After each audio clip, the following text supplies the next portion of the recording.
एक समय की बात है जब एक गांव में सभी लोग बड़े ही हंसी खुशी रह रहे थे। उस गांव में राहुल नाम का एक लड़का भी रहता था, पर वो कुछ समय बाद ही शहर पढ़ने चला गया था। शहर में राहुल के काफी दोस्त थे जो अक्सर राहुल को अपने गांव घुमाने को बोलते रहते थे। एक दिन कॉलेज की छुट्टियां पड़ी तो राहुल ने सोचा कि क्यों ना इस बार वो अपने दोस्त को भी अपने साथ गाँव ले चले। वो इस बारे में सोचता है कि तभी उसके दोस्त वहाँ जाते हैं। अरे राहुल, क्या सोच रहे हो? अरे, मैं तो तुम सबके बारे में ही सोच रहा था।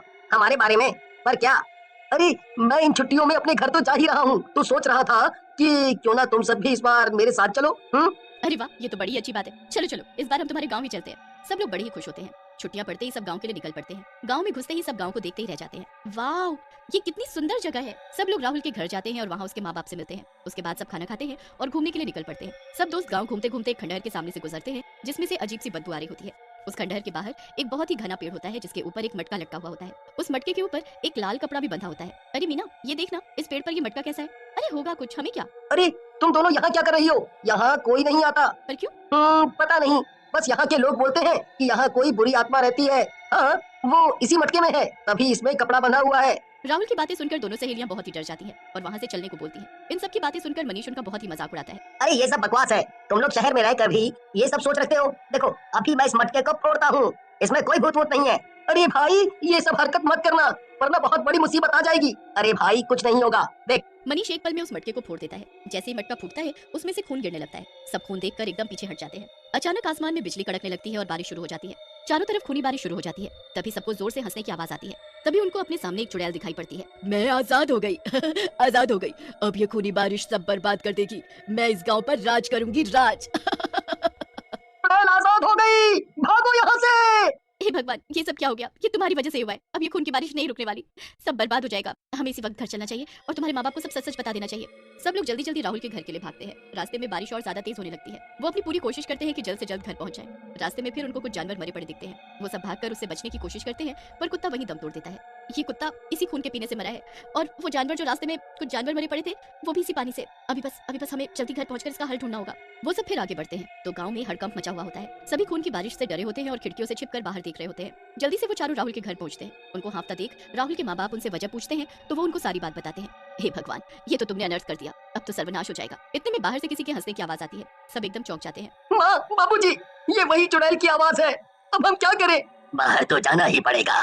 चलो चलो जल्दी। सब लोग बाहर जाकर देखते हैं तो चुड़ैल उस खूनी बारिश में नहा रही होती है। मैं आजाद हो गई, आखिर मैं आजाद हो ही गई। अब इस गांव में सर्वनाश होगा, सब खूनी बारिश का पानी पीकर मारे जाओगे।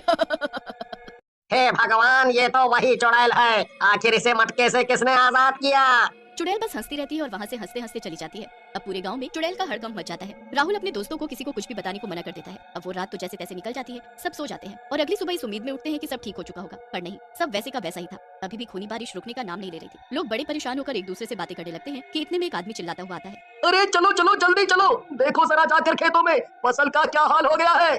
अरे क्या हुआ हरिया, कुछ तो बता। सारी फसल उस चुड़ैल ने बर्बाद कर दी। कल रात से जो खून की बारिश रुकने का नाम नहीं ले रही, उसने सब फसल बर्बाद कर दी और चुड़ैल खेतों में ही घूम रही है।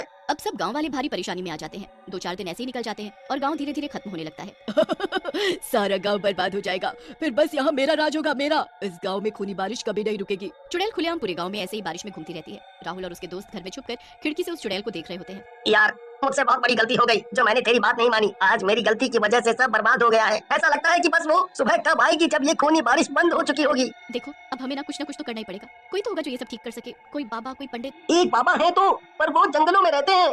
तो कोई नहीं, हम चलेंगे उनको ढूंढने, क्योंकि और कोई रास्ता नहीं बचा है इस गांव को बचाने का। सब लोग बाबा को ढूंढने जाने का फैसला करते हैं। सब उनको ढूंढने निकल पड़ते हैं और काफी मशक्कत के बाद उनको वो बाबा जंगल में समाधि लिए बैठा दिखता है। उस जंगल में बारिश की एक बूंद भी नहीं गिर रही होती। वो सब बाबा को सारी बात बताते हैं। बाबा उनकी बात सुनकर बहुत ही गुस्सा होते हैं। इतने बड़े होकर तुम लोग बच्चों वाले काम करते हो और फिर आ जाते हो मेरे पास। अब मैं इस जगह से अगले 2 महीने तक नहीं हिल सकता। अब जो करना होगा तुम में से किसी एक को करना होगा। क्या करना है बाबा? गलती मेरी है तो मैं ही करूँगा। अब बस आप ये बताओ मुझे करना क्या है। इतना आसान नहीं है लड़के।